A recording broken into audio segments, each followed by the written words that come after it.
Okay, well, good afternoon, everybody. Welcome to the Bonner Milltown History Center's first roundtable program of 2026. We'll have others in February and March. As has been the case since 2009, this program is being recorded by MCAT via a Missoula media grant, and it'll be available quite soon on YouTube. We'd also like to take a minute to remember three men who made their long careers at or in association with the lumber operations here in Bonner, and were friends or working partners with some of you here today. We lost Ed O'Lean just before Christmas, and both Bob Symes and Jim Hill just this past Wednesday. All were huge parts of the history we've tried to capture at the History Center. And oh, the stories the three of them must be chuckling over somewhere now. Our hearts go out to Judy O'Lean and the families and friends of all three men. Usually we would do a land acknowledgement at this time, but we've got the guy that's going to be talking about it for the next 2 hours, so we don't need to do that. We're extremely honored to host a guest who bridges the gap between the ancient past and our contemporary world. Tim Ryan is an artist, an archaeologist, a professor at Salish Kootenai College, and an enrolled member of the Confederated Salish and Kootenai tribes. Tim's work goes far beyond traditional research. He's a master storyteller who's dedicated his life to reviving the tools and lifeways of his ancestors, the very skills that allowed people to thrive in this region for thousands of years. Today he'll take us on a journey titled Salish Trails to the Bison and Beyond. This talk is deeply rooted in the landscape we call home, including just out this window. We'll learn about the profound relationship between the Salish people and significant sites like the place of big bull trout, and I'll let him pronounce that one. Here at the confluence of the Clark Fork and Blackfoot rivers. More than just a look back, Tim will share how Salish material culture has endured and continues to thrive in the modern day. Please join me in giving a warm welcome to Tim Ryan.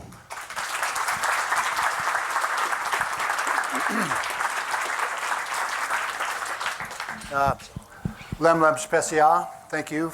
I'm honored to be here. Thanks, Kim, for inviting me. How's the sound back there? Is that okay? All right. I can boom it out pretty big if I need to. Okay. Well, where to start? Wow. There's I have a lot of family and friends here and a lot of other colleagues in the archaeological world and in the education world, so it's really good to see you, and thank you for being here. I appreciate that. And I appreciate being here because this is practically my backyard. I grew up with a rattlesnake there, and Mountain Jumbo was my backyard and the Rattlesnake Creek was my front yard. And I was making forts all through those areas, and even moving through the Blackfoot River here corridor, which is dear to our family also because my father's family basically had a farm ranch type of operation in the Blackfoot Ovando area at the Kleinenschmidt Flat, which is the North Fork of the Blackfoot, and also a major fisheries to the bull trout, of course. I'll start a little bit talking about me because I like talking about myself so much. No, that's not an indigenous perspectives or ways of being is talking about yourself or bragging about yourself. It's usually the community that brings you up to where you're at, and look at here, you guys have brought me here today.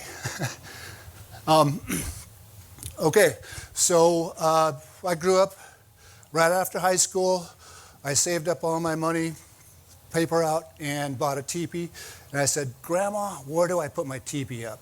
And she said, well, up at Agnes Vandenberg's camp, which is at Valley Creek outside of Arlee there. And that was kind of part of the beginning of my personal cultural revitalization in myself. And it inspired me. That close connection to nature is something dear that I hold with me, and I try to facilitate those outdoor interactions and connection with my students too. And this is a drawing that I did. This was it's titled 1990, but that's when I kind of redid that drawing, but that actually took place back in 78, 79, around there when I graduated out of high school. So I'm 66 now, and as you can see in this photo, I'm not as gray as that. So at an early age, I started making the nature connection so much that my grandmother was very concerned. And she brought me to the side and she said, grandson, I see that you really enjoy being out in the woods by yourself. And I said, yeah, Grandma, I really like that. I like being out there. And she said, well, you just be aware of everything around you, because things are alive out there and things can start talking to you. And I go, what? Jeez. And so anyway, she was talking about making that nature connection, and kind of a part of that vision quest is part of that also, making that nature connection and gathering what she said, your sumesh, which is your personal medicine, that these helper animals, spirit beings can come to you and they can convey this, a song, words to you, certain skills that you can help with yourself, with your family, with the community, and such. And so with that, I went back out in the woods, and I was a little bit scared. But I was also wanting that connection as a young boy. I wanted to make that spiritual connection, be a part of what's all around me in the natural world. So eventually Boy Scouts, things like that, I became the person that's finding all the cool stuff like the antlers, the feathers, the fossils, the crystals out in the woods and such, so much that they're following me so that they could find that and be a part of that too. So I think at an early age, making that nature connection connects you to a lot of different things out there. Connects you to the mineral, environmental, plant, animal, and human cultural resources. And those are the 4 categories of cultural resources that I usually work with my students with. And I had an elder say, if you're okay with those, if you're good with all those 4 areas of cultural resources, then you're going to be good in the world. You're going to be all right with things. So I've taken that to heart, and I do preach that. I do teach that. So with that work, that outdoor connection, I've attributed it to my archaeological skills. So if I can find the cool antlers and the feathers and the crystals and the fossils, then why can't I find artifacts? And sure enough, that's how that arose too. I use kind of a dowsing, water witching, you take the willow. Well, that comes natural to me with artifacts.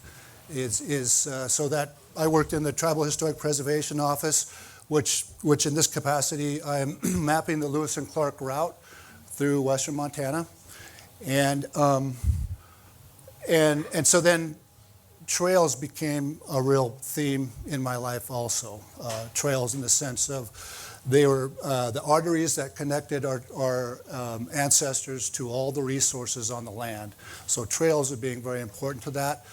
I had me and another archaeologist friend, Dave Schwab. We had the opportunity to map the Lewis and Clark route through 3 national forests, the Helena National Forest, Lolo, and the Bitterroot National Forest. And that was a great opportunity to do that. So this is 25 years ago, the year 2000. And I'm using a device there. Anybody know what that device is? I know you archaeological friends know, know what that is. But that's a GPS unit, geographical positioning systems, that most all of us now have a phone that does just as well as that. That GPS in the year 2000 was cost about $15,000. So it was at the high end at that time of those technologies. And when I entered into the Tribal Historic Preservation Office, I was already versed in GIS and GPS mapping technologies, and so I demanded the highest quality we could, and so we got that GPS unit there. That when you're walking around the woods, it's all hanging up on the trees. Yeah, you're laughing back. Do you know the experience of those Pro XRX GPS units? Well, it's that antenna is communicating with the satellites up in the air, and I've got a data logger that shows me walking on the ground in real time and stuff. So the data I produced there is now the data that's attributed to the National Historic Register for the Lewis and Clark route through there. And I say route and not trail. As elders, as I was presenting to them on this slide there, they commented, they said, why do they call it the Lewis and Clark Trail? They didn't make it, they didn't create that, right? I said, no, they didn't. And so that's why I refer it to the route that they took.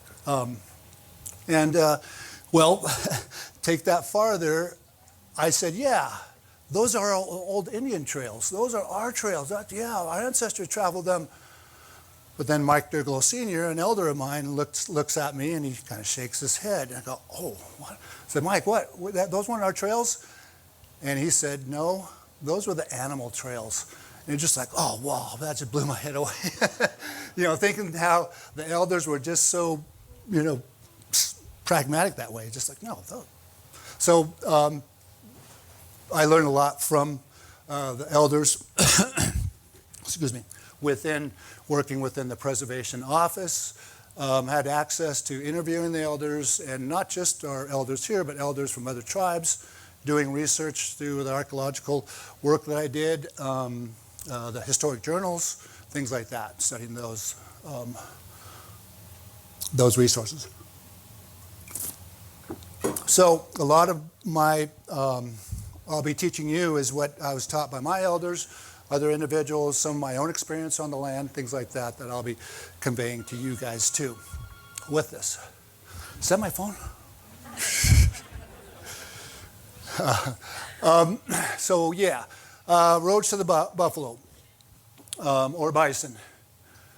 I usually encourage my students to use the word bison, but it's interchangeable, so I'll accept buffalo there. So I've worked in the cultural resource management work for probably a good 40 years of my life. I'm 66 now. And in the cultural resource management field, there's a lot of different aspects to that. There's language preservation, there's general cultural preservation, there is protection of these archaeological sites, which turn out to be traditional use sites by our ancestors and such. And so part of my work is the protection, identifying, documenting these cultural resources, and then after you document them, that's the first stage of protecting them, and then protecting those cultural resources so that it helps us to perpetuate our culture and language. Okay. And a lot of that's underneath the National Historic Preservation Act of 1966, and a product of a lot of these archaeological sites or traditional use sites by our tribes is because of the looting of those sites and the protection of those sites, and plus the protection of historic properties too, meaning the cabins and ranches and things like that that are out there also. That's part of our history. Yeah. And then, so then a lot of my work with preservation and such, they were always kind of putting me up to be the speaker representing our Tribal Historic Preservation Office. And I've done a lot of outreach talking, even working with the Glacier National Park and the park system, Yellowstone Park, doing some work with the employees of those parks. I also do a lot of work with the youth. There's the Two Eagle River Schools, an alternative high school on the reservation, and I'm out with them gathering materials to make a willow fish trap, which is represented here, and I will talk about this a little bit later on.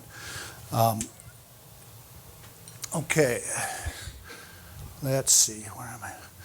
So now working for the college. The past 6 years I've been working for the college. I went through, previous to that, I was a business owner in an archaeological firm that me and my my ex-business partner, Dave Schwab, who also worked at the Tribal Historic Preservation Office too.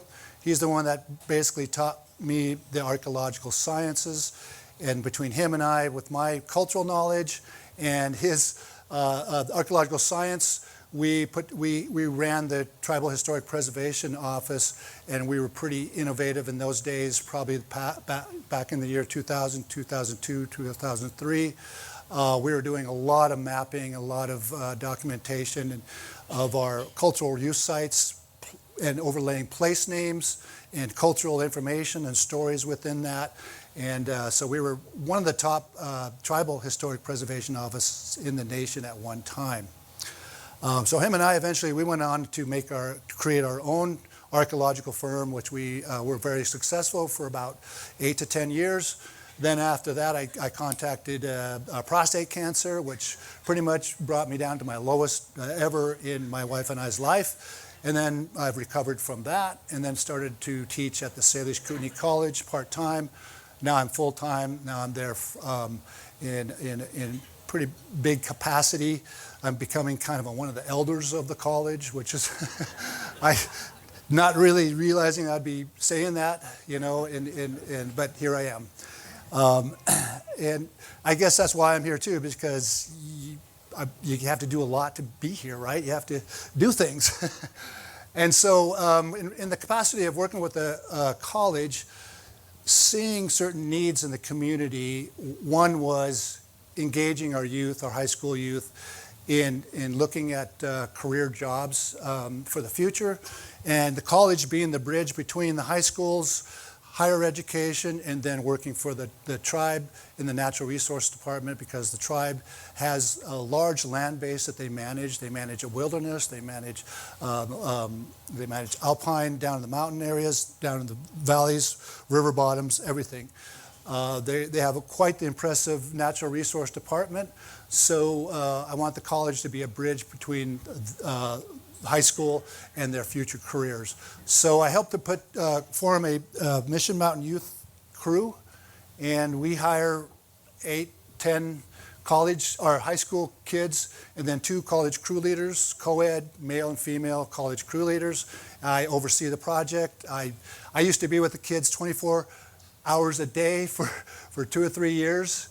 During the summer, it's a 9-week program. And eventually I was like, wow, I already raised 2 boys. What am I doing raising a bunch of kids, you know, high school kids? But it was very dear to me, getting to know those kids, their personalities, their abilities and things, and then fostering them in their higher education through Salish Kootenai College. So yeah, and then here's an image of me where our crew, and we're surveying and looking at some culturally modified trees there. And I do a lot of heritage education and archaeological work with those high school kids. And archaeology, anthropology is one of those fields that they can enroll in. It's also one week on the reservation and 1 week in the Swan Valley they're usually at. Okay. I got to get over me here soon. My work has taken me quite a lot of travels. Here I am with the Panama tribe, the Nave Bugle tribe, who I helped to map document their cultural plants that are medicinal plants they use for their health. And that was a wonderful project. Just the past 2 years, I was part of that project. I've been up in Alaska with the Chivak people, been to Hawaii, Hawaiian people with helping them map their cultural resources, Santa Clara Pueblo, and various other tribes around the Northwest. I was just inducted into the Montana Circle of Master Artists for the work that I do, and these material cultural items here that I create represent some of that induction. And this might kind of sum up the 3 areas of who I am. I'm part of the Montana Archaeological Society. Also, I've been active with them. As Weber Greiser was right back there. At one time was vice president. About that time, I was going through some of my health issues, and so I had to back out of that. But I did create a poster for the Archaeological Society conference, and that encompasses my material material goods that I do make. This parfleche is represented here in that poster. So my artistic abilities, my archaeological abilities, and my material cultural abilities are wrapped up in that graphic there, poster. So okay, enough of me. Let's talk about the place. In my classes, I talk about place-based education and how important it is, how important we tie ourselves to the landscape physically, mentally, spiritually, how we are part of this. And most people I know that have either raised or spent a lot of time or living in Montana right now, they really have a pride about Montana and really want to call Montana my home, and it's who I am, their identity. And so there's a lot of identity built into where we live and how we look at the world around us, kind of where we fit in the cosmos, where we fit in our livelihood and our relationship to everything else around us. So with my artistic abilities, I put this graphic together. It symbolizes the seasonal rounds of the Salish, Kasanka, and Kalispel people. Now, usually you hear it as Salish, Kootenai, and Ponderay. But I'm going to start using the terms that are a bit more contemporary. And so the Ponderay, we're looking at the Kalispel or Kalispel people, and then the Kootenai as Kasanka people is more what they would rather be identified with. And the Salish has always been identified as a Salish. And so with this seasonal round, it encompasses quite a bit of cultural ways of being. All this information in here is also, I thank the Salish Kalispel Culture Committee because of their contribution of teaching me about the culture and what I put into this graphic also. So it's split out in the 4 seasonal quadrants there, and they identified those specific activities that happen during the seasons. And so that is, when I look at this, I consider this to be a calendar and a map. Basically, there's a time and place for all those activities to happen on the land there. And essentially, the Hellgate Treaty of 1855 is created because of that. It represents a seasonal round because we have reserved our right to hunt and gather and to forage upon the land within our accustomed places, which is outside the reservation boundary, which I'll be showing you a map later on about those areas there.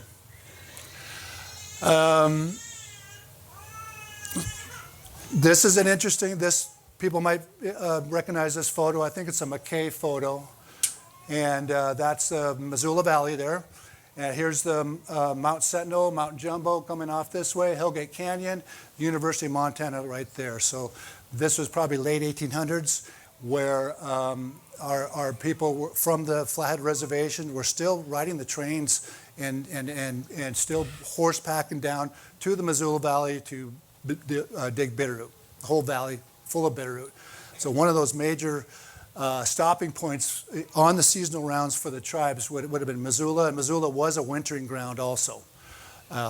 and I'll talk a little bit about the wintering grounds and seasonal travel. So that's a wonderful photo there. Of course, the Hellgate Canyon, which we're in right now, into this canyon here. So to talk a little bit about the seasonal round, we're in January, which is, here we have the Roman calendar months there, and we have the Salish months matching those Roman calendar months. Handshaking month. Anybody know why we call it the handshaking month? Besides my nephew back there, don't speak, and family. No. So the handshaking month is recognizing that we have major ceremonies during the winter time. In the spring, summer, and fall, we're moving upon the landscape to gather to all of our foods, our medicines, our construction materials, and such. And so we're pretty busy all three of those seasons. And then when we get into wintertime, we kind of settle down a little bit. It's a time to come into the teepee. It's time to come in a little bit more and conserve your energy to a certain degree. There was still a lot of activity going on. We were still hunting. We were still trapping. We're still ice fishing, things like that. Plus, in the wintertime, your construction and maintenance of tools, baskets, storytelling, ceremony, trapping, and toys, making of toys. So ceremony. That's what the handshaking month is about. It's about the jump dance. And that's an event that's held every winter with the Salish Kootenai and the Pend Oreille people.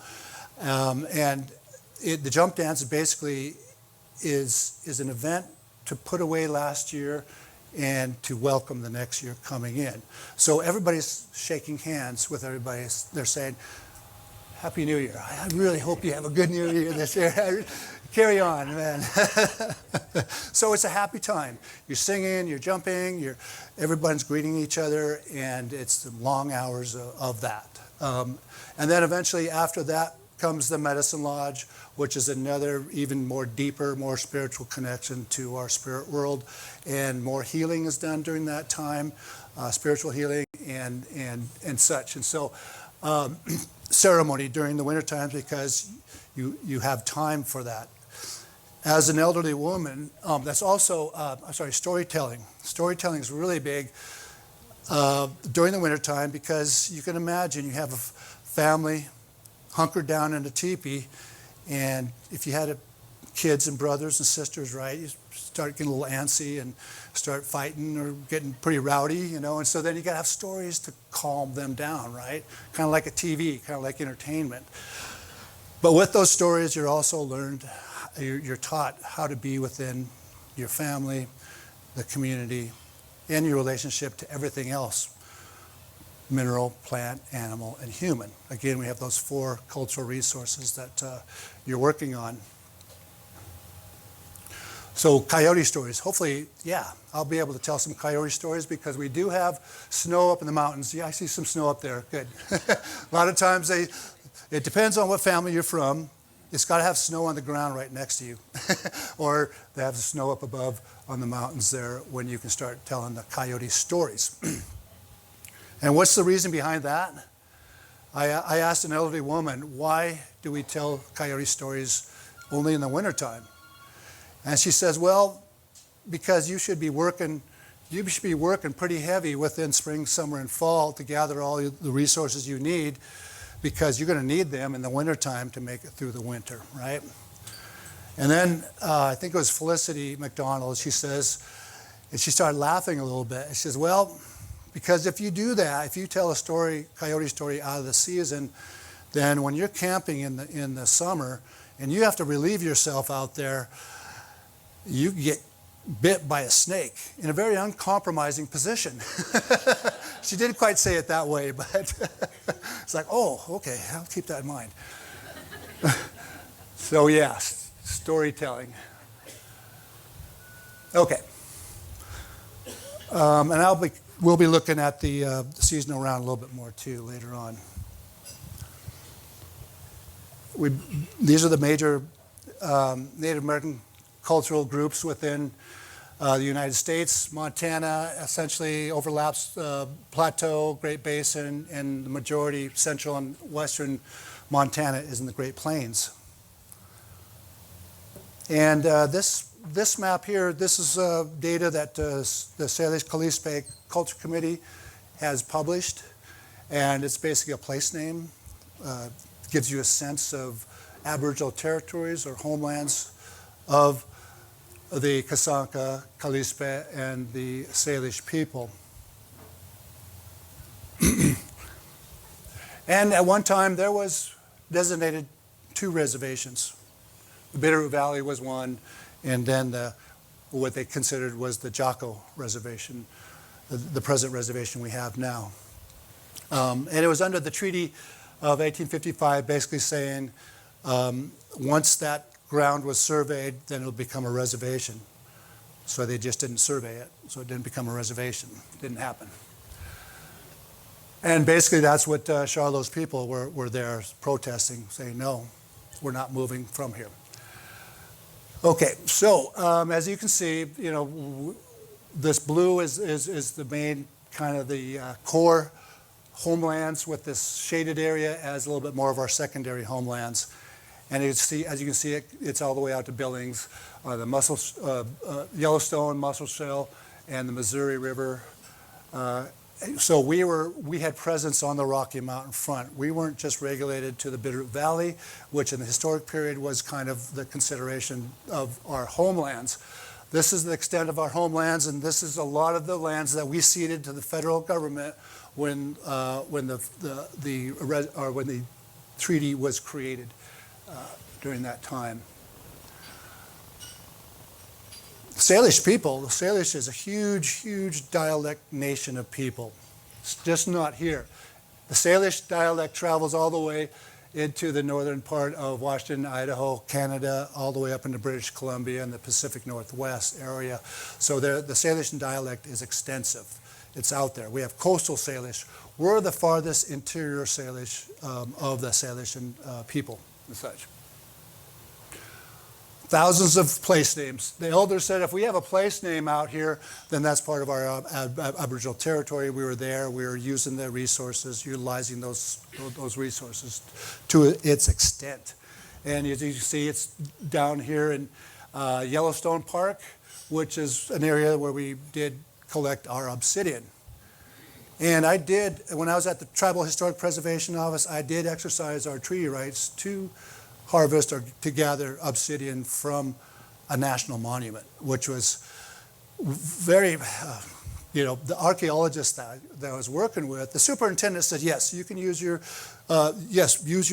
tribal historic, or your treaty rights to come and to collect obsidian down here. So, but I have to work with the archaeologist.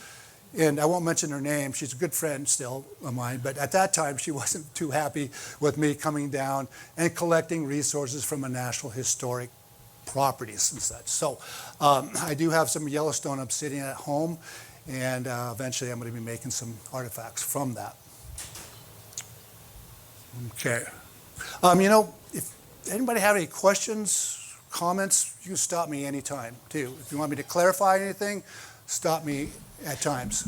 Could you show that previous map again? Yeah. That one? Okay.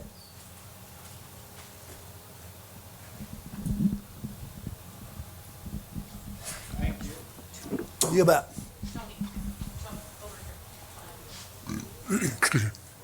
Right over here, Cheryl. Tim, I wanted to ask you, I was with you once on a field trip, and we were on a road below Anaconda headed for the Big Hole. Yeah. Is there some obsidian down there too? Yes, there is. Yep. Thank you. There sure is. California Creek, I think they call that area. Yeah. Yeah. Large nodules of chert exposed on the ground there. Yeah, coming up. And we actually created, we did some archaeological work down there for pretty close to that. And then there's another resource, a Camas resource right there too, that's pretty extensive. Yeah, okay, thank you. Tim, is it Kootenai different than the Kalispel? Yes. The question was, are the Kootenai different than the Kalispel? And yes, they are. The Kootenai are a specific isolate, language isolate. No one can relate their language to any other groups of people.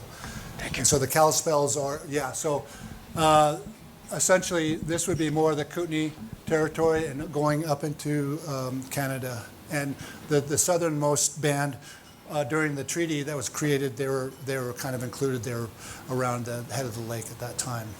But Kalispel is named after the Kalispel or Kalispel tribes, Pend Oreille tribes, yeah. Mm-hmm.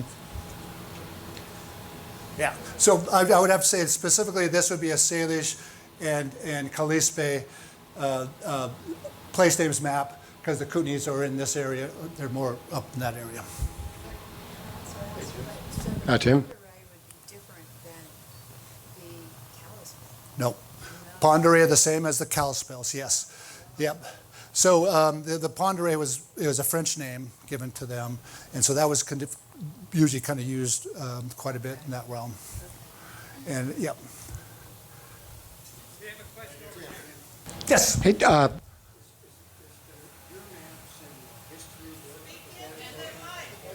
No, just hold it. Yeah. is the maps and this information, is that available online somewhere? No, it's not. But this here is public.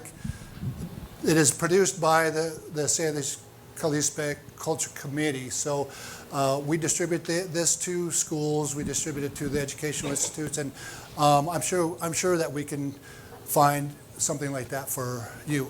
You know, there is some of this online. I did find this specific graphic there.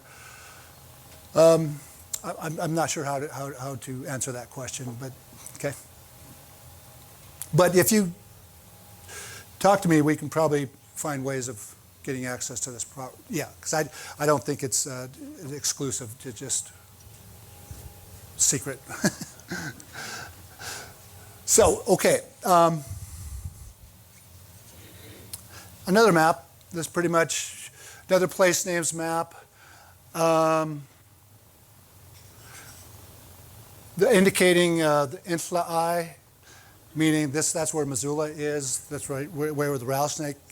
Infla-I meaning place of small bull trout. And then pronouncing the Bonner. I have a little hard time with that. Let me see. Let's go to another. I have actually. This was another map that I created, and I've kind of put in. They're not just phonetic. They're not the correct spelling, so don't record that. But Naichtaman is basically where is the Bonner area, a place of large bull trout, and Infla-I, where the Rattlesnake Creek and the University of Montana, basically that's where a place of small bull trout is. So the Rattlesnake Creek being a very major bull trout fisheries, along with the Blackfeet River too. So let's go back then to this place name. I wanted to kind of talk a little bit about one place name that's pretty interesting, is Lolo. So here's place of hot water. There's Lolo there, or no, that's Hot Springs. And then Epsimpli on the Idaho side. Epsimpli means having salmon. And then Timsimpli, which is where Lolo is, basically, meaning no salmon. So, of course, we never had salmon in Montana. Although the kokanee were introduced early, I don't know, in maybe early 1900s or so. But that's associated with a coyote story. And essentially, coyote was getting the land ready, the earth ready for human beings. And so coyote's duties were to eliminate the people eaters or the monsters. And he was also his responsibility to start distributing resources on the land to prepare for the people to be coming here. And then also he also worked with the animals and the plants and told them that we're getting ready for the humans that come, and we're going to have you guys are going to have to, we have to make a deal. You have to give yourself to the human beings to help them out to live on this land. And so, but but they have to honor you. They have to respect you. They have to give back to you too. So there's the reciprocation going back between the humans, the animals, and the plants that agreed that they will give themselves to us to make our life possible here.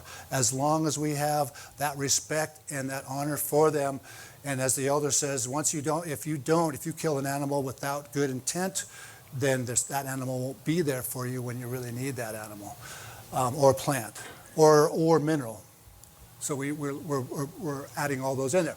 Okay, how's the story go? Well, how come we don't have salmon in Montana? Is because Coyote, when he was coming up the Columbia River, distributing those resources, him and Fox are kind of partners or so. And Fox is, well, okay, Coyote, he's a cultural hero, but he's also a fuck up, excuse me. No. He exhibits the foibles of man, and so we learn from that, right? Let's put it in a better way. He's a prankster. Yeah, prankster, yeah, trickster. He's part of the trickster part of our humanity. And so he does good stuff and he does bad stuff. So it's the yin and yang, it's that dichotomy, as in opposing forces and things. But anyway, so Fox says, okay, salmon. He says,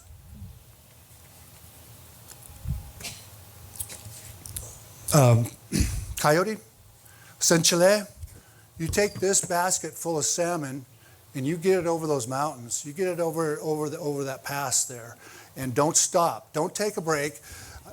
Because Fox knows Coyote, he'll probably do something like that. He said, don't stop. You just keep on going. You make sure you get over those mountains and get that salmon over into that country over there. The people need that salmon.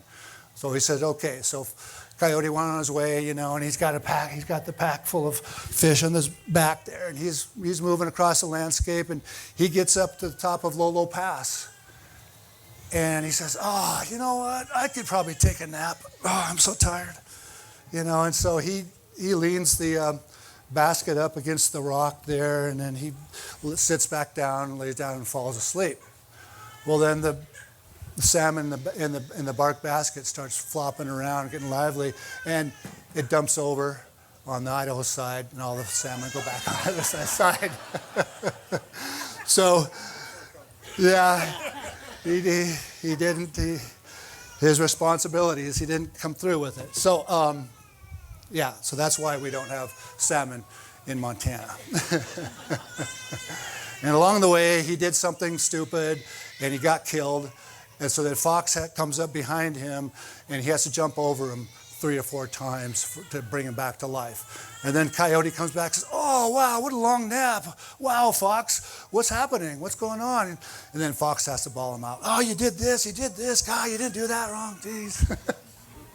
So it's kind of funny. Okay. So I don't usually get to tell that if it isn't wintertime, so that's kind of nice. A lot of these place names are descriptive to what's there, like place of chokecherry, place of a plant, or an activity, or things happen, a battle happened there, or something like that. Okay, let's get to bison here. Let's talk about that. 2 subjects I'd like to kind of follow through with the bison, and also some fishing, because we're the bull trout, the blackfeet being very integral to that. And if we look at, to a certain degree, people thinking that the bison were just regulated to the Great Plains, and historically, no, they weren't. We had bison right here at one time. We had bison through the Rocky Mountains, and all the way, into Idaho and touching into the plateau area of the Columbia River. If we go back even farther than this, then yes, they were even more extensively populated through this area.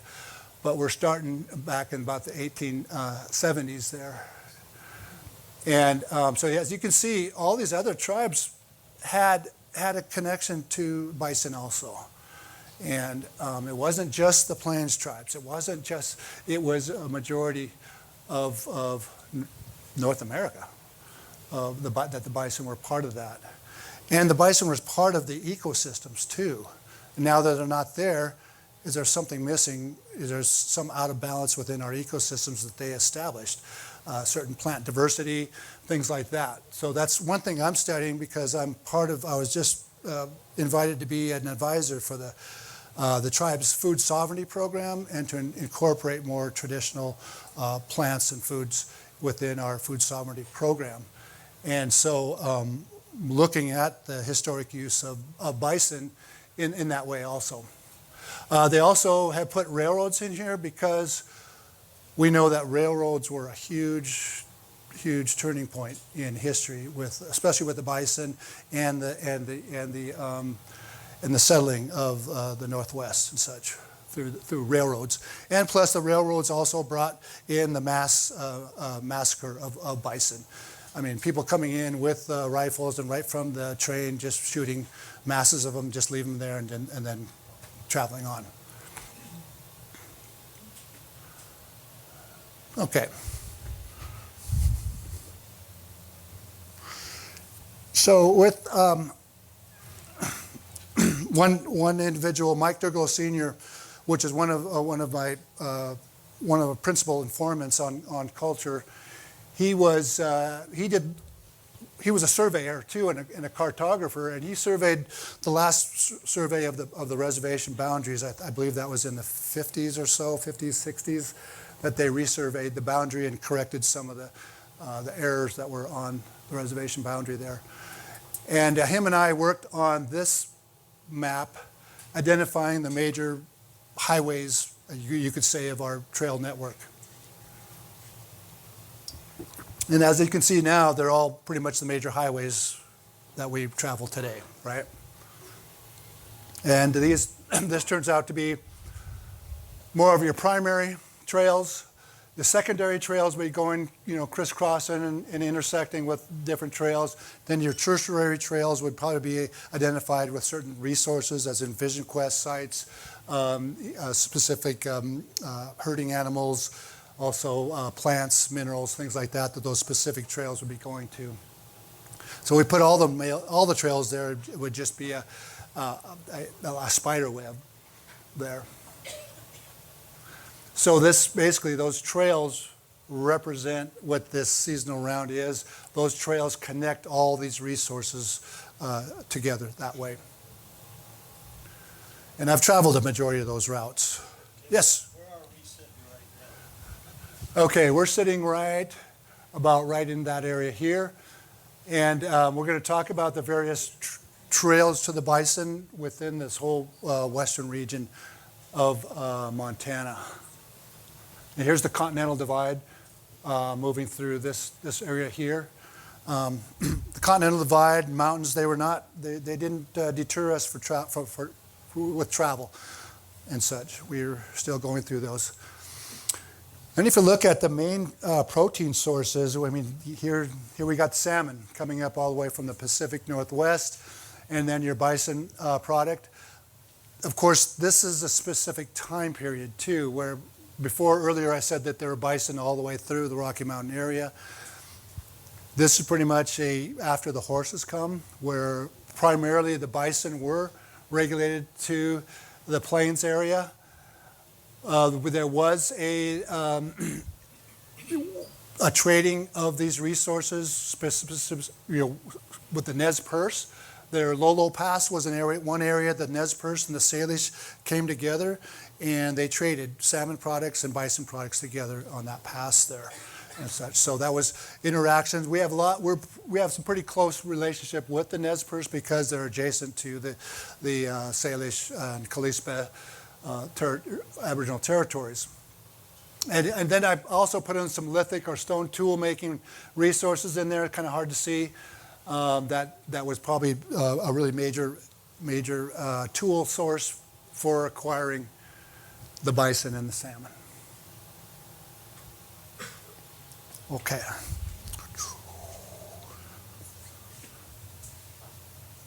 So this is okay. So in a way, so the distribution of tribes, bands, families, and stuff all through western Montana. all the valleys of western Montana. Western Montana is full of just mountains and valleys, mountains and valleys, mountains and valleys, mountains and valleys, right? As Lewis and Clark found out.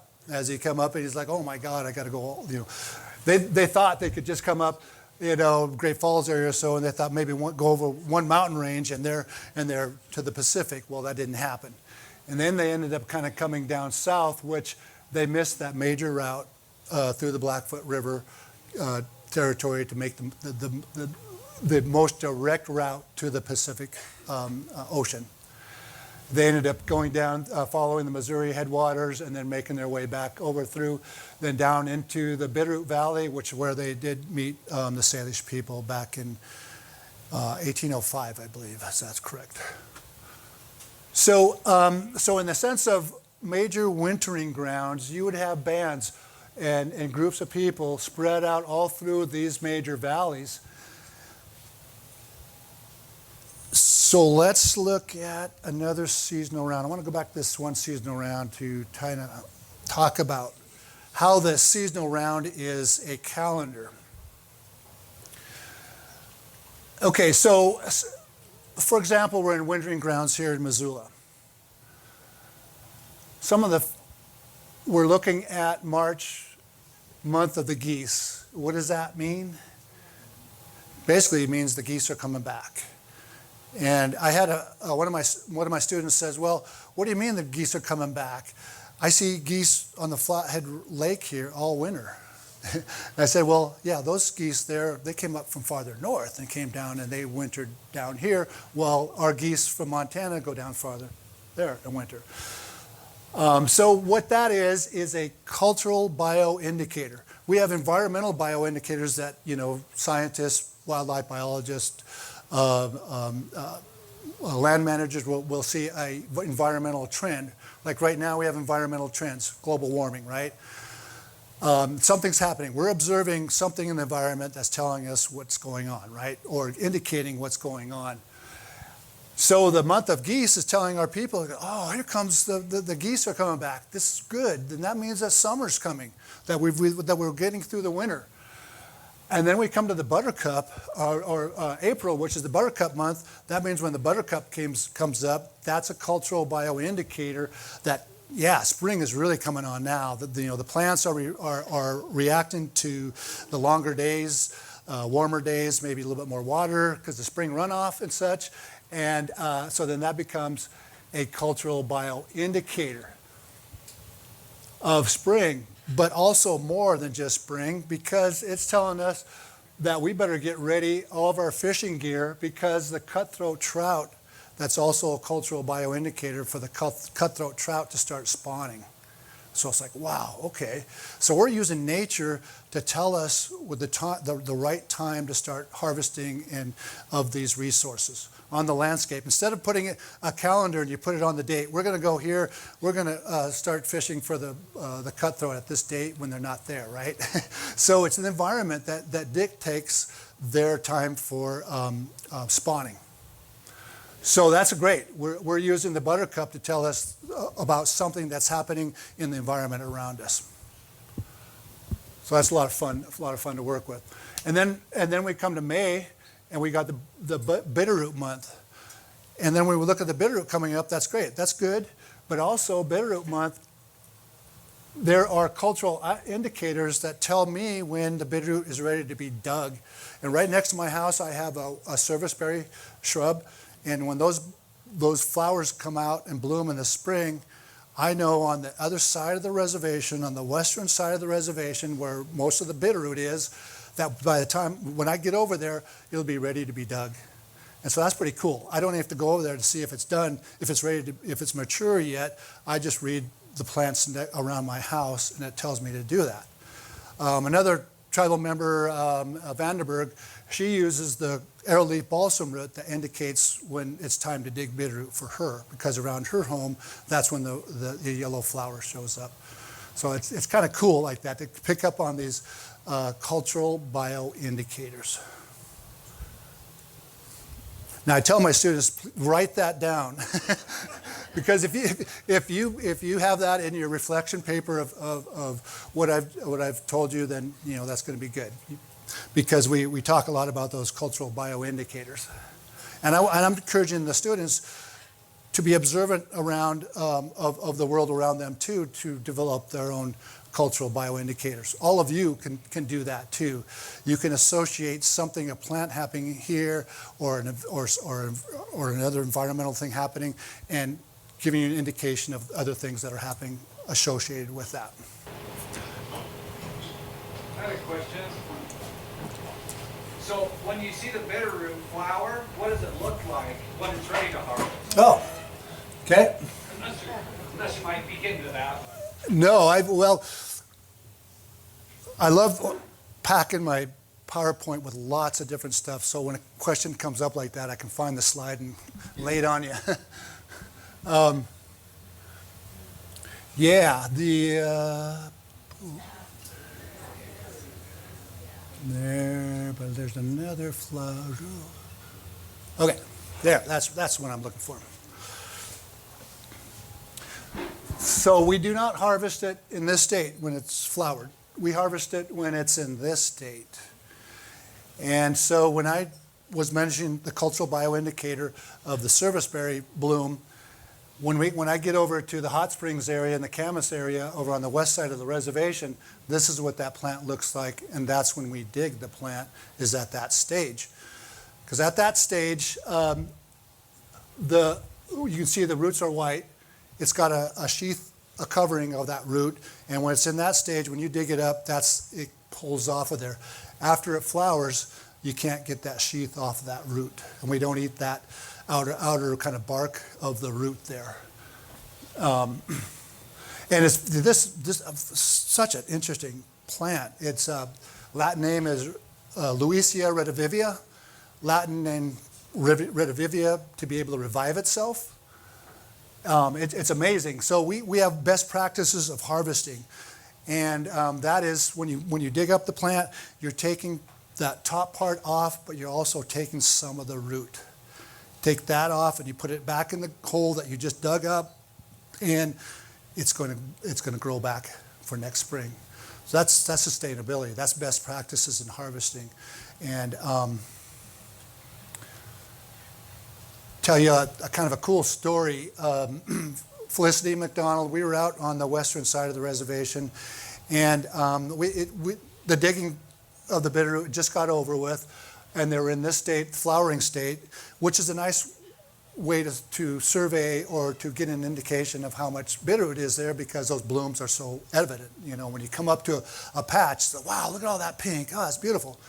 So the preservation office and Felicity McDonald and a few other elders were riding with us, and we were in the foothills there by Hot Springs, and she says, "Oh, why don't you stop here? I want to look at the bitterroot over here."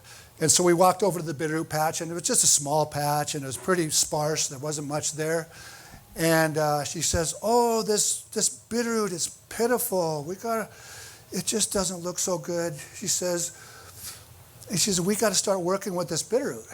And I go, "Wow, Felicity, really, there's not much there. If we come in here and start harvesting it, we're going to take quite a bit out of here. Maybe we should just leave it alone." And she said, no. She said, first off, our connection to the bitterroot is very deep. It's not just food, it's spiritual too. And when we come together, when they come back up from the winter and they come out in the ground, we welcome each other's relationship, and we come together. And that's why, we do this harvesting, and we make that connection with the bitterroot. And it helped us to survive when things were really bad. And so we have to thank and honor this plant. And they'll know that when we do that. I said, okay, that's good.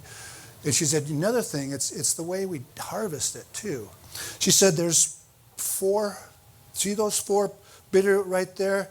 You dig that most mature, bigger bitterroot. And you know what that does? She says that opens up the dirt for those other 3 to get water and nutrients from. And I go, oh, wow, that was just so cool. Another elder, just blew me away she said, this patch will grow. If we keep coming in it, really tenderly, and come in and start fostering it, it's going to help the plants to grow. I go, oh man, that's ethnobotany right there. Man's relationship to a plant. Beautiful. It was, sustenance and the spiritual connection to it. The best practices of harvesting too was really important. So indigenous worldviews are also based on sustainability. They're looking at the whole big picture. How do we give back to this plant? How do we keep going and harvesting this patch for generation upon generation? And it is that best practices and sustainable perspective of giving back, honoring that plant. Just as I said, they made that pact with the human beings long time ago. Yeah. Okay, we're just getting rolling, and I didn't want to interrupt, but we did promise a break probably about 10 minutes. This is the time to buy beers. I think, the food truck is available out there. And so we'll get back at Great. 2:15. We'll shoot. Oh, by the way, during the break, there'll be some blue shirts going around selling raffle tickets. We've got 3 baskets back there, and when we come back at 2:15, we will draw for the raffle baskets. Salish special. That's everyone. Shut up. No. Yeah, there you go. Okay, so we're kind of getting on the Buffalo trails right now, roads, trails. Of course, there are trails, but the Salish had to take all their horses or wherever they went. And those trails kind of started resembling roads, especially with probably travois, used the travois and stuff like that too. Well, one reason why they took all their stuff, because if they left their horses back, then most likely the Blackfeet would probably take them anyway. So they had to take them with them. So when we're talking about the seasonal round, we're talking about the valleys there being wintering grounds. Let's go back to another seasonal round here again. Let's go back to a little bit bigger seasonal round here. So we talked about the cultural bioindicators of the natural world around us, giving us indicators of what our next move might be on the landscape. And so we have here a bison hunt coming here. We have deer, elk, fowl year-round, season-round travel, bison hunt. There's basically two, almost 3 times there can be bison hunts during the year. And there's another cultural bioindicator that indicates when it's time to go to the buffalo or the bison. When in early summer, around this time when we have the rose, the wild rose, or wood rose, it's called, when that blooms, that's a cultural bioindicator that let's go back to, So the mountains and valleys, I know within the Flathead Reservation or even the Bitterroot, they talk about the same tradition. That's when the wild rose blooms, early spring, late spring, early summer. That's a cultural bioindicator that the bison on the Rocky Mountain front, that the cows have dropped their calves. And by the time we pack up our horse pack and get out to the Rocky Mountain front, the cows will be well enough on their own that we can hunt the cows. The calves will be well enough on their own that we can hunt the cows, because the cows, the meat's better, the hides are easier to tan. You don't want a big old bull with tough meat and tough hides, right? You want to get the most efficient way of harvesting these animals and the food and the resources from them, and that's basically the two-year-old cows. And so that's amazing too.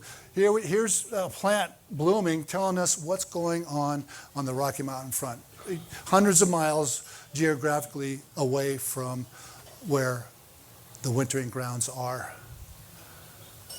And so these cultural bioindicators, if we're in Missoula, wintering in Missoula, then the bitterroot comes up. Here we have the cutthroat trout is spawning in spring, and the bitterroot's coming up. Wow, there's a protein source and a root source that we can start harvesting that we would essentially have harvest, and then the wild rose blooms.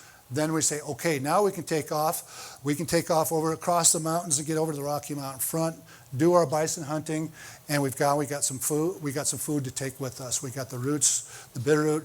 We also have the bull trout or cutthroat trout that we can take, food sources that we can take with us to the Rocky Mountain front. So this seasonal round represents large, encompassing, basically loops, starting from the wintering grounds and moving out to the plains and back and forth. Plus there was loops coming into Idaho, into the salmon and such, and coming back out. And the majority at this time, after we got the horse, the hunting of the bison became different.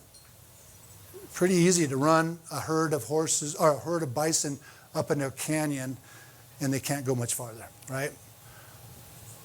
But in the plains, they can keep on running and running and running, and you can't catch up to them. So eventually, as an elder said, you know, we basically chased them out of the mountains, and they're in the plains now. And I believe it was Granville Stewart in the mid-1800s basically said he observed some of the last bison moving out from here over Lewis and Clark Pass and over into the Great Falls area. So it was even witnessed historically by certain individuals and such that pretty soon, you know, after the horse came and into the horse came to the Salish about 1650, maybe late 1600s, and then ever since then, basically, pretty soon, the bison have been regulated out to the plains here. So then the roads to the buffalo then became from the wintering grounds, mainly going east and to the Rocky Mountain. So those loops would be encompasses wherever your wintering ground. If you're in the Flathead Valley, then you might start over some of them directly over the mountains, or you might come in over to Bad Rock and the Columbia Falls area, and the Flathead River that accessed through Marias Pass and such. Then there was right from the lake there going across Enyas Pass was the most direct route to the Rocky Mountain front. If you're wintering there, if you're wintering down in the Missoula Valley, then you're taking this major route through the Blackfoot River Canyon to Great Falls, where you come out on the Sun, the Teton River, and that's where our main camps were started to hunt the bison there. So this route, the Blackfoot River route, was really, really important. And then when you had large groups of the Salish in the Bitterroot Valley, then they were accessing, moving through the Big Hole area, even down in closer to the Three Forks area, and then accessing the Yellowstone River.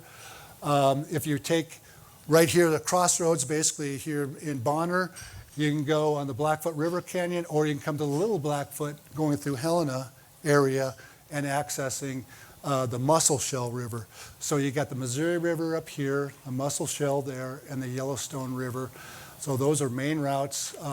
Also the Marias River there and the Milk River up there. All those major river drainages were those destinations for bison hunting. And so then that's why we do have place names out there. On the Yellowstone River out here, we have a place name that's specific. It's called Hide Scraper Mountain. It's right off the highway. You can see it north from that highway. And basically that's referencing to a tool for scraping bison hides, and kind of specifically for bison hides too. Let me see if I can find that real quick. And that's a tool like this bone tool here. It's got the serrations there. Well, that mountain has kind of that serration look too. So it looks like a hide scraper, the very ends of a hide scraper. That's fairly specific to bison because you wrap it around your hands. I don't have one here, but a lot of the connective tissue on the inside of the hide, there is that device there it kind of helps to break some of those fibers and stuff as you're scraping the hide. So those place names are kind of interesting that way. Where is that mountain? Hide Scraper Mountain. I think it's past Livingston, I believe. Yeah, I'd have to look at a map again on that. No, it would be north of the highway. Crazy sounds about right, yeah. Tim, can you tell us what Missoula means? What's the definition? I'll go with the definition of what Louis Adams had relayed to me. Basically, it meant that the head of the Bitterroot Valley, right? The opening of the Bitterroot Valley being Missoula, right there, and that's what I got from Louis Adams talking about. I think there's other definitions of that. Okay, she was asking what the origins of Missoula, why Missoula is called Missoula. And Louis Adams had a name for it that sounds like Missoula, but it's referencing Salish name or word for the head of the valley, the Bitterroot Valley in that area.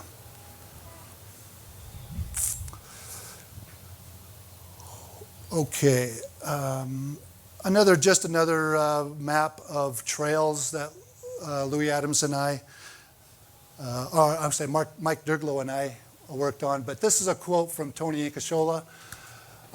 Before the horse and the incursions of the Plains tribes into our territories, we had bands of our people all through these mountains, from the buffalo of the Missouri, Musselshell, and the Yellowstone rivers, and then east to the west to the Salmon beyond the Bitterroot Mountains. And then you go from the Sweetgrass Hills, which are right there, and down into the Yellowstone area, which is right down in this area here. And that's kind of the perspective. There's no boundaries. You can't see Canada, Idaho, Montana in there.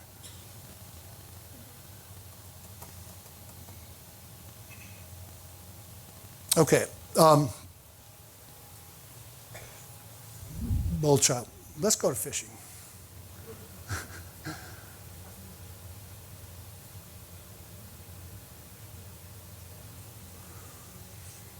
Let's go this one here.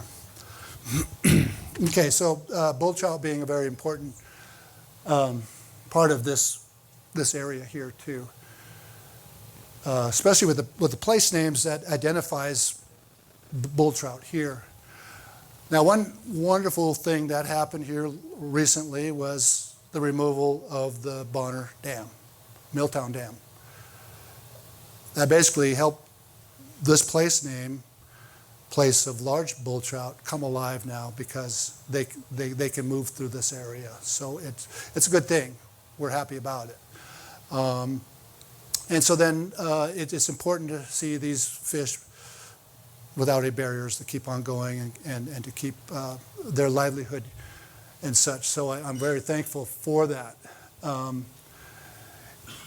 And then we come into, well, how did they fish? How did they fish through these areas and such? And there's the fish trap doesn't have a whole lot of prominent history within the history books or journals, but I think it was a lot more important than we think.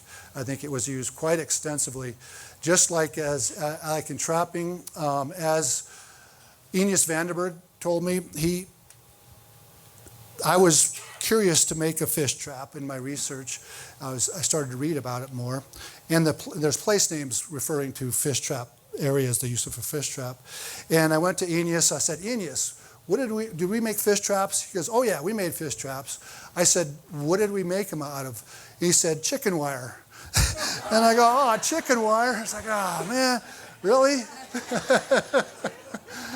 But he started to explain how he put it, the certain pieces, the elements of a fish trap. And he described this. It had a cone in it.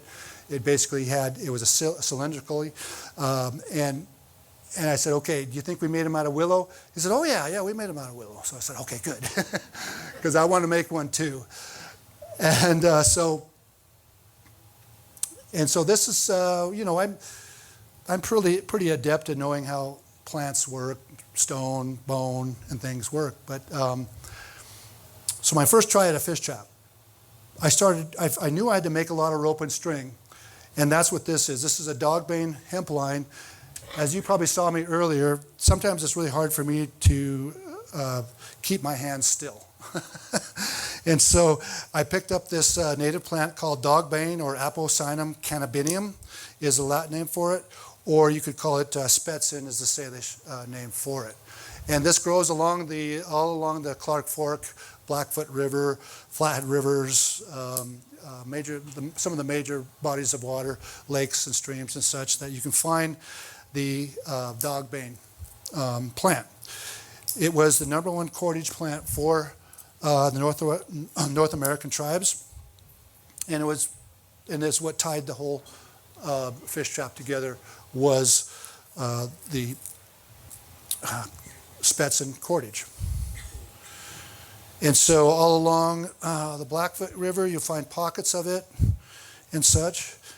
And it's one of the first skills I teach people to do. It's usually fifth graders has the dexterity to do this.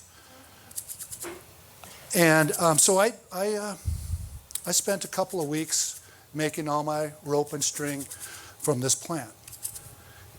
And I thought, okay, I have enough. I could probably start making the fish trap. So I went down to the river, Flathead River on the reservation, and I found the willow, the sandbar willow. Sandbar willow is one of the most uniform and straight growing willows that I know of. And so I went ahead. I said, okay, yeah, this looks good. I'll gather all the willow for my ribs. Then I got these hoops here. And so I brought back all the willow, brought out my string and started creating and binding my willow trap together. And it came together. And it came together really nicely. I was like, oh, yeah, okay. Why don't you hold that up? So I spent, a couple of weeks kind of putting it together, taking my time, make sure I did it just right. Got it together. I said, all right, cool. Now I can take this into the schools because I've done a lot of work related to the OPI's Indian Ed for All legislation, going into schools and talking about our local tribes. And so I did that for a couple of months, and pretty soon I started noticing my trap started to fall apart on me. Oh, and I'm going, geez, what's going on here? So all my ties, it just got loose, and it was getting floppy, and I couldn't figure it out. So I actually picked it up, and I said, Skoyol, what am I doing wrong here? You're falling apart on me. And as I was looking at it, I was noticing a little bit more deeper. I said, okay, it feels lighter. Wow. And the bark here is kind of wrinkly. Oh, wow, that's it. The willow dehydrated. All the water was out of it, so the wood shrunk. All my ties and binding came loose. Oh, wow. Okay. Well, how would my ancestors, how would they go about thinking about this? How would they remedy this situation? Or what would they perceive this as being? So I thought about it, and I said, wow, the willow is talking to me, basically communicating to me that you cannot put together a fish trap, willow fish trap with green willow, meaning it needs to dry out first, right? You go, wow, okay. It does not have a voice, right? It can't tell me that, but it performed for me. It exhibited to me. It shrank up. And it says, okay, you got to figure this out. I'm communicating with you. I can't tell you what you did wrong, but basically you're creating me with green willow, full of water. It shrinks when it dries, right? It says, okay, wow. So then I thought, well, how would the indigenous worldview, that would be in the indigenous worldview, is that, wow, the willow is helping me. The willow is telling me, communicating to me that I cannot use it with green willow. Western worldviews would say, oh, it was me. I figured that out. Oh, yeah, it was me, not the willow. So I thought about it. As being an artist, your medium that you work with controls what you're doing, right? If you're an artist, that's usually a consideration or a perspective, is that you can only do so much with that art medium, because that art medium controls you just as you control that. Right? So here's this plant controlling me just as I control the plant. So that's a relationship that you're building with willow. So I see that as the way my ancestors would have considered that instead of the Western worldview. And so then these are some of the lessons I'm working with my students and things like that. Yeah, so that's kind of cool. So, okay, so then take it a little bit farther. I said, I have Alfred Woodcock. I told him, I told my students, I have a relationship with willow. And Alfred says, does your wife know you have this relationship with your willow? So every time I kind of bridge that subject, he's always in the background kind of looking at me like, yeah, right, you have a relationship with willow, don't you? Well, I also thank Beaver, Squalau, for helping me make my fish traps. Anybody have an idea how Beaver helps me with my fish traps? What's that? They make ponds. They make ponds. Yeah, that encourages growth. Sure, that's good. There's another. They cut the willows down, but they take their willows and they stash them for food and they build their lodge. What they do is they encourage the future growth of that willow to create long runners that make my ribs of my. So about 2 or 3 years later, those will be really nice long runners coming from the willow. And so then I'll come back later on to that patch. Or before, when I see he mowed it all down, I was go, wow, lam lam skolao. Thank you for helping with my skoyo. So that's kind of cool. So then you start thinking about the relationship that we do have with animals and creating that relationship through that interaction with the plant and realizing, that the beaver does have some effect to that. And that's a lot of fun. That kind of blows away some of my students. They start to understand some of the connections that we can form and shape with that. And I have caught fish with this too. We run camps, fairly traditional camps where we have students, SKC students. Sometimes we invite other schools to come in, and we will actually practice and work with these. A lot of times, let me show you a few more photos here. Yeah, look at that's an old, I'm not sure exactly where that's at, but it's in Montana somewhere, but that's a really long willow fish trap there. And here's this fish trap set up into a small stream. I think that was up at the headwaters of Mission Creek in the missions there. So we used the rocks as a dam so that the fish don't go right around it. The times that we have used this, it was not during a spawning event, so we couldn't use those events at that time to do it. But what we did do is we set the trap in there, and then we would wait for a while for some fish to school around, and if no fish came around, then we sent the kids up farther up the stream to walk the stream and kind of push them down that way. And a lot of times the fish will come around and they'll school around right at the beginning of that trap. And they're a lot smarter than we think. They're going to be very wary about going into a mysterious hole like that. But when you have the kids start coming up and they're getting rowdy, splashing, causing a commotion, pretty soon you'll see one fish dart in there, and then the other fish will see that, and then they'll start going in there until you have a fish trap full of fish. And so then we take it out, and then take the fish out, or take the trap out, and then untie the back end there. The willows splay open, and you shake the fish out that way. So that works out pretty well. I have a lot of my work is in museums too. The Montana Historical Society, I have some fishing items in there. Down in the Bitterroot, various museums there too. I make museum quality items, and that's what those things represent there. Yeah, lots of fun to play with those things. Do they ever use any bait in the fish traps? Not that I know of. The way Enos talked about it is that when they're spawning, they're moving, and a lot of times you just move them right into there. And I asked him, do you know of anything that the fish might be used for bait? And he didn't know at that time. Yep. So other fishing advice, here's then the Two Eagle River School kids where we're putting together a fish trap, and they're just using a nylon cord for that. And then this here is the fishing spear. It's quite large, so that you can thrust it into the deeper waters. And it's made with that dog bane line again on the end there, because you couldn't use buckskin or rawhide, because if this immersed in water, buckskin and rawhide's properties change and they get sloppy and it would come undone. So that's why we use a vegetative dog bane cordage for that. And then we have the deer bone spikes in there. You thrust it over the back of a fish.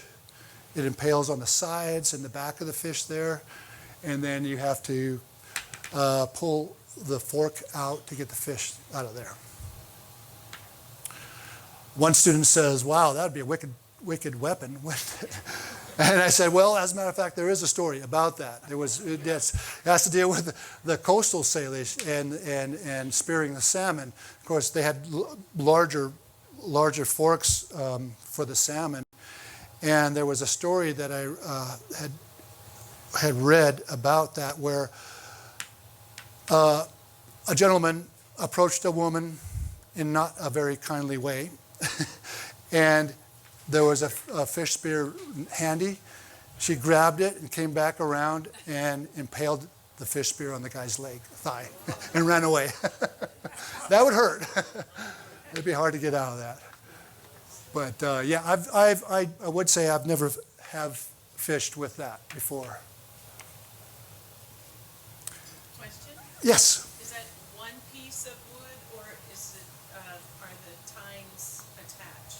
Yeah. Question is this one piece of wood, or is this fork attached? It is attached to this. Yeah.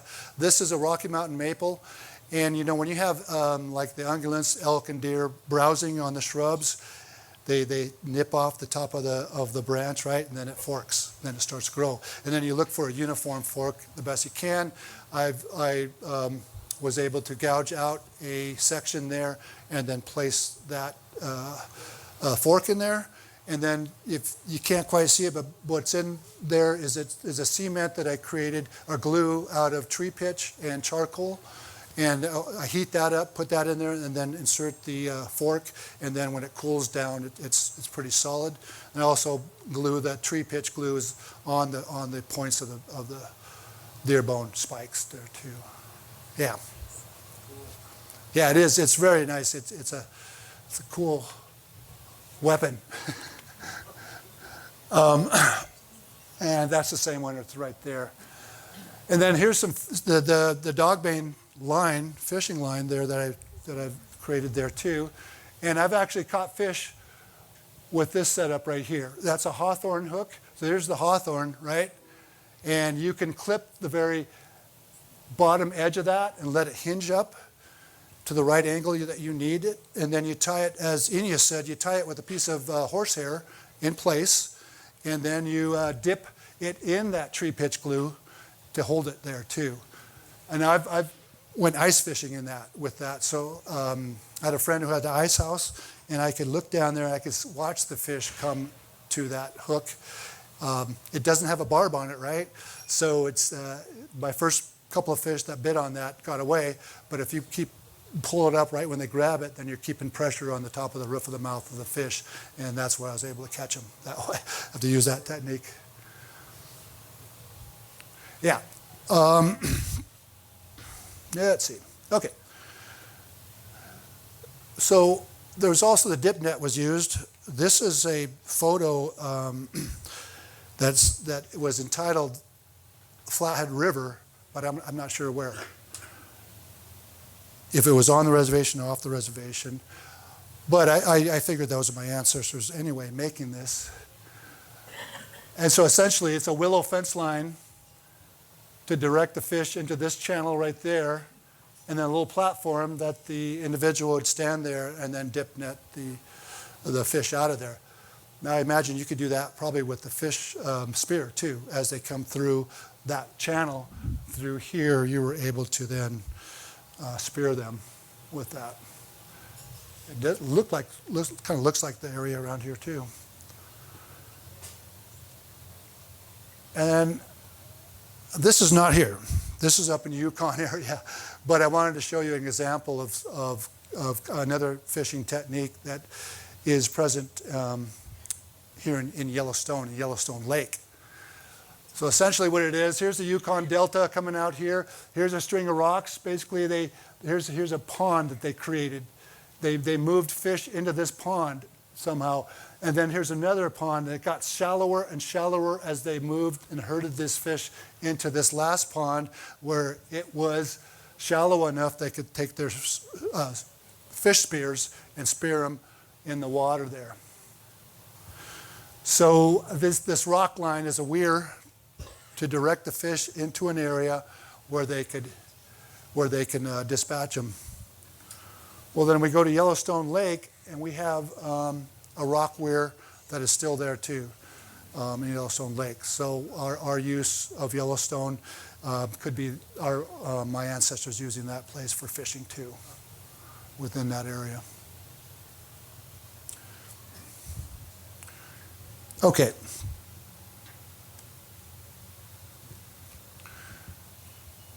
So any thoughts or questions on fishing? Oh, I was going to go to a couple about fishing there. There was a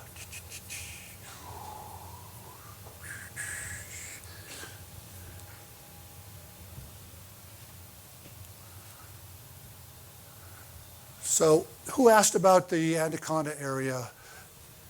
Yeah. I wanted to ask you, with all this fish, then how did you dry them? How do we dry them? Drying racks, well, which is a good thing to lead into. Anybody know Smoke Elser in the horsepacking? Yeah, great. Well, I had a great opportunity to help assist horsepacking 3 elders into the Bob Marshall Wilderness. And that was Eneas Vandenberg, Francis Vandenberg, and Louis Adams. And that was one of my National Geographic moments. We did that for about 3 years in a row. And in the Youngs and Danaher Basin, Smoke Elser, he's like pushing 90-some years old now. He's getting up 92, right? And he's the horsepacker, premier horsepacker, in the world right now. He even trained, I think the Iraq War, he trained the military to horseback into the desert, and they set off the bombs and stuff like that too. Well, anyway, he's been a horsepacker since he was, I think, in his 20s or 30s. And so he knows a lot of history. Well, in the Danaher, he remembers when he was a younger boy learning how to horsepack with his elders in the horsepacking industry. He was observing fish drying racks in the Danaher that was associated with the Salish and Kalispet people and such. So yeah, drying racks, there's a various different styles, or two basic styles of drying racks for drying the fish and such. So we talk about fish traps. We're down in the Big Hole, and Louis Adams and I we're visiting that site. We're talking about that site, it's Anaconda in that area.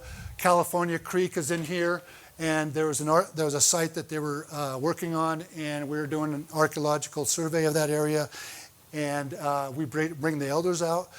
That's one thing we always did with our elders was certain sites that we would have on and off the reservation. We would bring them to those archaeological sites and ask them, interview them, why do you think this site is here? Why do you think this camp is here by our ancestors? And Frances Vandenberg, she's talking about processing the biscuit roots. So biscuit root was like a starchy, bulby-like root that we ate too. And this is a beautiful environment. We found some out there, and so she's talking about how to process that root. And then we were here in the Big Hole after coming through the Anaconda area and that lithic stone source, and we come to an area called Fish Trap. This is a day-use area on there, and I'm thinking, well, how come it's called Fish Trap? Most likely the early settlers that were observing our tribes using the fish trap there. And there's another reference to fish trap up in Dayton Creek where the Kootenays up there and near Elmo, south of Elmo, that creek, the Kootenai name for it refers to the use of a willow fish trap on that Dayton Creek too. As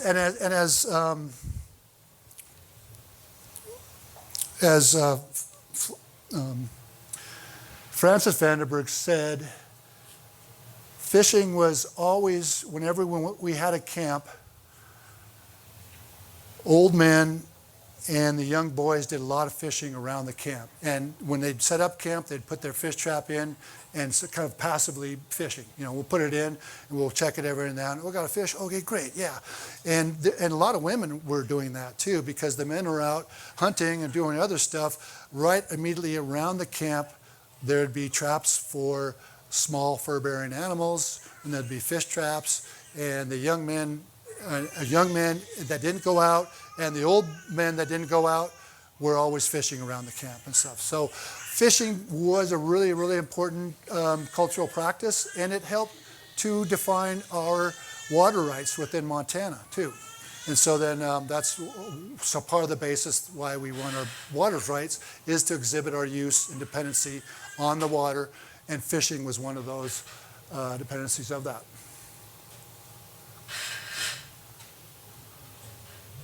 Okay, where am I going with that?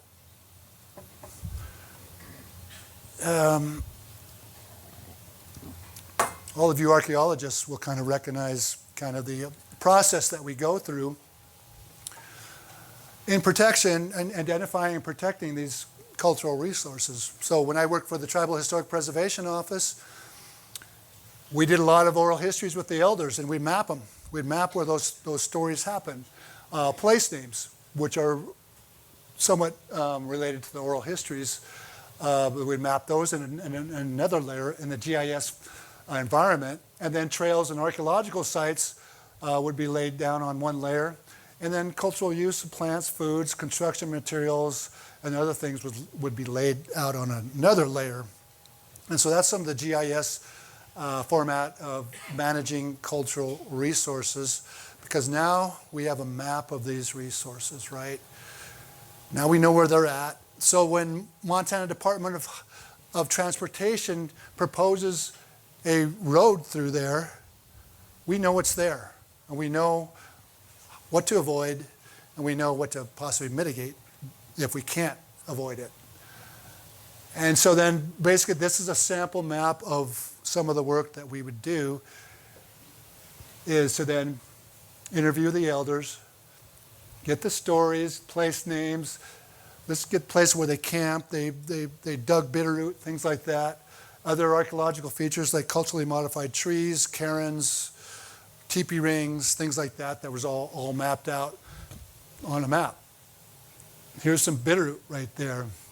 Here's a trail. Here's point data indicating camps, place names. We have a polygon here talking about a coyote story. We even mapped coyote story. Wow, that's kind of cool. Coyote travels too. I mean, he traveled all over the Northwest distributing resources. So that's part of that. Another fishing story. This is pretty cool. And this is part of the bull trout too. So Sam Resurrection was a very famous individual on the reservation, and he's demonstrating fishing with a bow and arrow, which is pretty difficult. And it wouldn't be done in a large river like this. Let's go to another map. We'll kind of relate to what I'm talking about. Okay.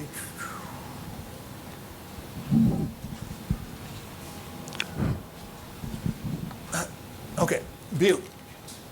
Sentapque, which means to shoot in the head with a bow and arrow.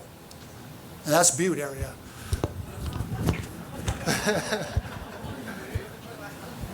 That's Butte for you? Did you hear that? He said, that's Butte for you.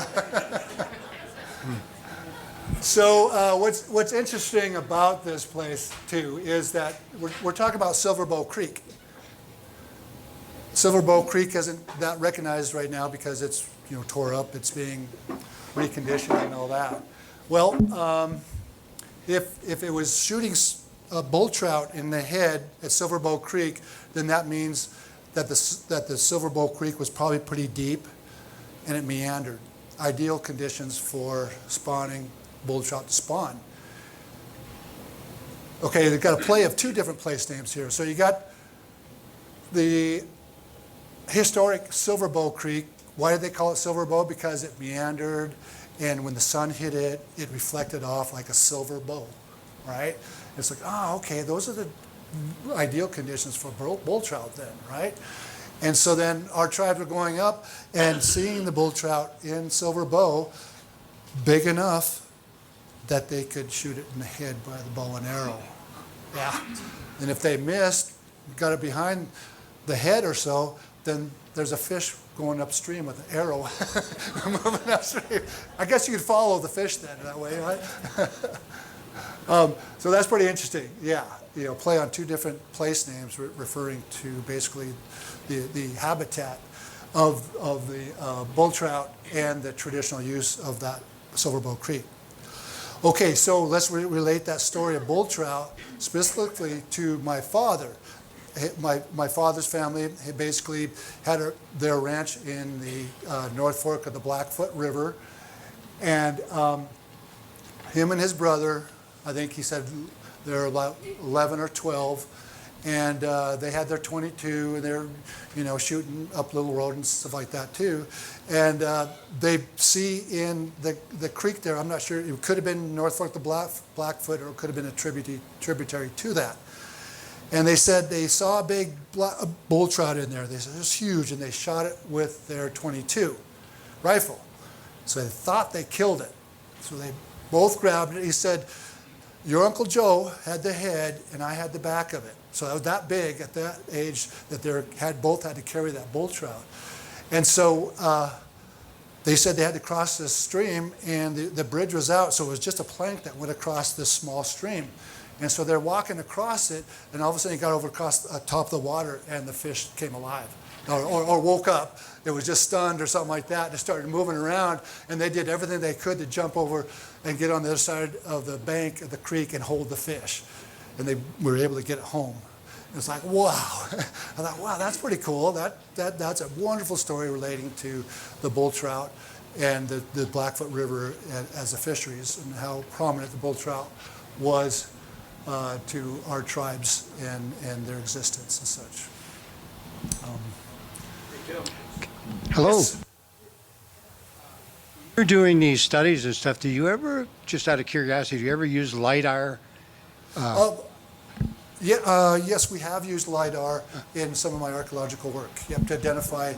I haven't really explored it like I want to. There's places right now that I have a thought indication that LiDAR would be perfect for. And I think pretty much all of Montana has been LiDAR'd right now too, or pretty close to it. So you can get access to it. Ryan Powell, he's the archaeologist for the Flathead National Forest. And as a matter of fact, my youth crew, he used a piece of LiDAR, or an image of a LiDAR of an area on Lion Creek that had these mysterious pits through there. And we had our crew. We were going to hike in there with about 8, 10 high school kids, and we were going to go right to that spot and archaeological survey it. But one kid tripped and messed up his ankle, and we couldn't get to it. But yeah, we're starting to use certain resources like that. Yeah. Yes. I'm curious, going back to the road to the Bison along the Blackfoot, have you had a chance to kind of specifically find certain archaeological sites or cairns or other kind of interesting evidence of the use of that route? Yeah, there's quite extensive archaeological sites all through almost every river drainage because of the places ideally to camp, right? And most of the trails followed river drainages, and so there's going to be camps next to them. rivers were trails, using rivers as trails for even canoe and such. And that's specifically, that's data that really is held within the archaeological world because of the chance of looting, concerns by the tribes that stuff really can't be put out to the public and such. But yes, I would have to say yes, there is significant resources all along the river. Bearmouth area, Patricia Flint has a paper out there. She lived, her family was from there. Flint Creek, things like that. She's identified many resources through there that I'm now taking some of my students who are in the tribal historic preservation realm, and they are also held to confidentiality to a certain amount of degree. Some of burials, and those become very sensitive to be able to leak that information. Hopefully I answered. Well, is it important not to really publicize where they are? I know there was something that came recently about some looting along Blackfoot at one of those sites. Yeah. Is that an issue then? Not really identified where they are. Yeah, she was just saying, yes, that she's heard of looting of sites along the Blackfoot River. And yeah, it's always an ongoing concern with a lot of land managers, Forest Service, state, private. The tribe is very concerned about it, wanting those places, those things to stay in place. I asked some elders the importance of why those items should be left where they're at. And what I got back from one elder was, you have to be careful of those items because our ancestors put a lot of spiritual energy in that. And what is that projectile point supposed to do? Usually kill something, right? Human being or an animal. You pick out that, possess it, you could be bringing some dangerous things to yourself. That is one. Another elder said our spirit ancestors are still out there using those tools. If you take them from the land, then they don't have them. So there's a couple of thoughts on that. Yep. Yes, Jace. Can you explain what LiDAR is? Yes, he was asking what is LiDAR, and LiDAR is lasers that basically can pierce through the vegetative canopy on the land and to see the landforms. It can see that rock wall out there. So if there's trees growing all along that rock wall and you have an aerial photo, you can't see that rock wall. But LiDAR can pierce through the vegetation and it can identify that rock wall. And so it would show us stuff that we can't see in the forest very easily. Even to a certain degree, some trail tread, that trampling of the dirt has a different signature than around itself. Yeah, so good question. Yes? Do you have any estimate on how many not well-worn trails, but trails, maybe just even game trails? I know one time you told me there's a trail from the Mission Valley over into the Swan Valley up North Crow Canyon.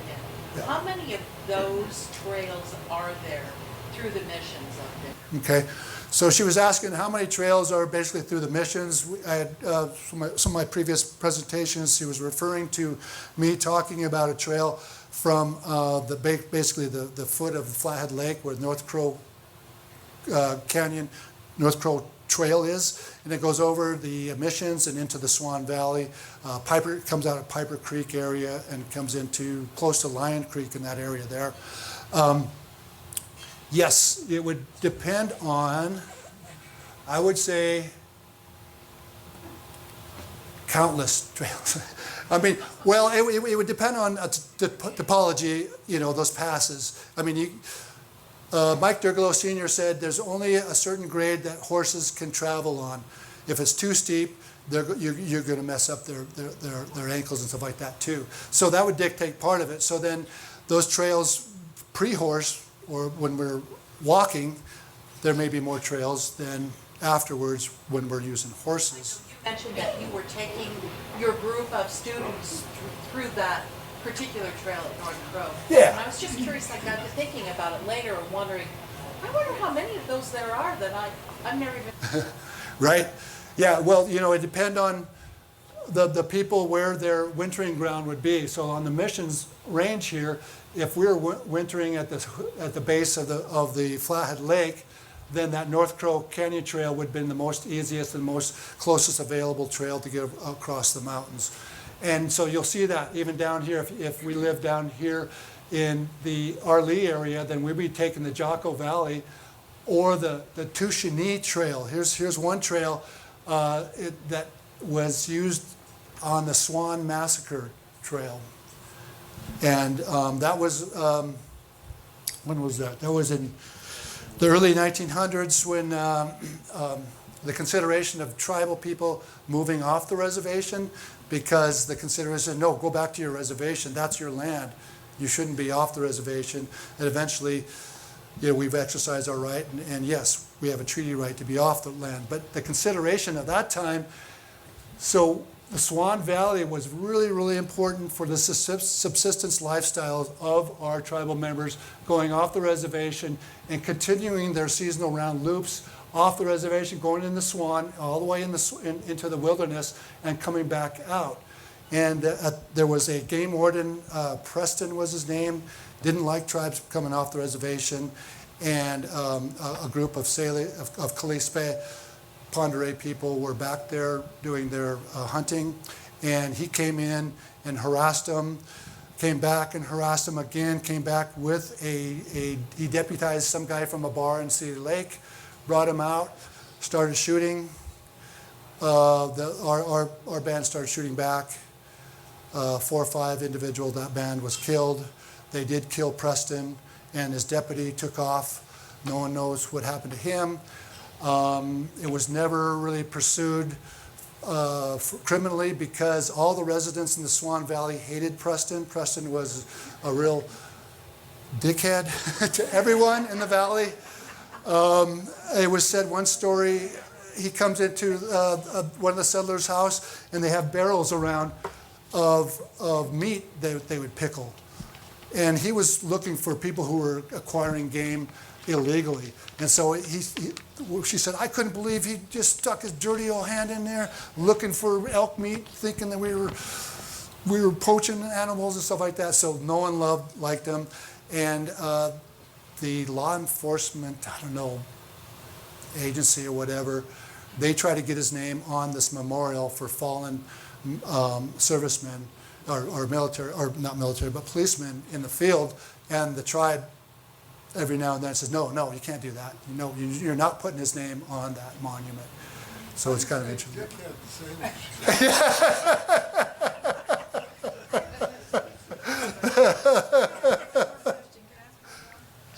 Yeah. How did Kokolahishkit Trail become the Blackfoot? What's the history on that? Okay. First off, the Kokolahishkit name is a Nez Perce name, and not for the Salish. As an elder says, that trail was pretty much just a haul. Like if we're considering western Montana as our home, then the Kokolahishkit was just a hallway to other rooms, and so we didn't name our hallway. But the Nez Perce did. That's fine. That's just fine. And why the Blackfeet? Why the Blackfoot River? Yeah. It's the most direct route, No, but east and west. how did that turn into the Blackfoot? Oh, the term Blackfoot River. I am not sure. I mean, the old historic map has Blackfoot on there too. It could have been the sense of confusions of the Blackfeet and the Blackfoot. So the Blackfeet are considered down here in Montana. Blackfoot is considered Canadian. And so maybe, the Blackfeet using that as a corridor to get in to rape and pillage the Salish, the early settlers identified it and not saying Blackfeet, but called it Blackfoot. Did they stay in Tim, can I ask a question? I don't think so. No, not that I know of. Yes. Yeah, Karen. Hi. I thought you said that something like 25,000 Salish wintered at Finley Point State Park when you showed it to me once, when it was real low. And what sustained them? Was that before the salmon was introduced? the lake? Yeah, that term is a little high. I don't know if I said Or was, 25,000. yeah, that's what I don't remember. Okay, so maybe I was referring to the foot of the Flathead Lake as being one of the major Kalispel wintering grounds. And it was actually Carling Maloof, one of the first archaeologists from the University of Montana, did some of the first archaeological surveys on the Flathead Reservation. And his archaeological survey of the lake, the bottom of the lake there, it was one of the largest Kalispel wintering grounds in the Northwest. Plus, he had all those resources too, the fisheries resource there. So I think I may have been referring to that. And then on Finley Point, I live on Finley Point, and another fishing method is what I discovered out there on the Finley Point State Park. In the winter, the dam regulates the upper 10, 12 feet of the lake, and in the wintertime, it usually goes down 10 feet. And then that exposed landforms that were used to be camps, and the landforms that were there before. But out there on Finley Point, I found a grooved stone about this big. It's got a groove in it, no battering on the sides. It's probably used for net weight, to hold the net, bottom of the net open. And this Finley Point little bay there has this little spit of land that comes curves like this. It would be great to pull a net across there and catch fish that way. Absolutely. So I monitor that artifact every winter if I can get down there. But this winter, we're still at full pool. Yeah, because all the runoff, all the water from the mountains, we're full pool. So are we going to have the snowpack? I mean, they are saying the snowpack's looking pretty good in the missions, but hopefully we don't have another issue where everybody's getting mad at the tribe. The tribe doesn't really have all that much control over it. It's controlled all the way to the headwaters of the Columbia, all the way up to Hungry Horse. It's regulated by the federal government. It's not that we're trying to make money by selling water. Okay. So hopefully, I mean, a lot of time I have a lot of people coming with these questions, and anyway. Tim, I'm going to be the bad guy here. We're going to have to cut you off, and I appreciate you if you're able to stick around and answer some other questions. We are in a working taproom bar here, and there may be some people that want to come in here. So anyway, we are. Thank you. Thank you. Quick reminder: our February roundtable, which is on the third Sunday of February, will be at Bonner School, and you can come and help us celebrate the 50th anniversary of A River Runs Through It, the book, Norman McLean's book. Meet Bonner School students as they showcase their local history projects related to A River Runs Through It. Then on March, actually on St. Patrick's Day, we'll be at the St. Anne Catholic Church with Better Than Butte Pasties, our annual. And then that's about living with wildlife, a historical perspective. So we'll have Jamie Jonkel and a panel of wildlife biologists. That'll be good, yeah. So thank you all, and it was fun. Kim, come here. Come on, I gotta put this on. Come on.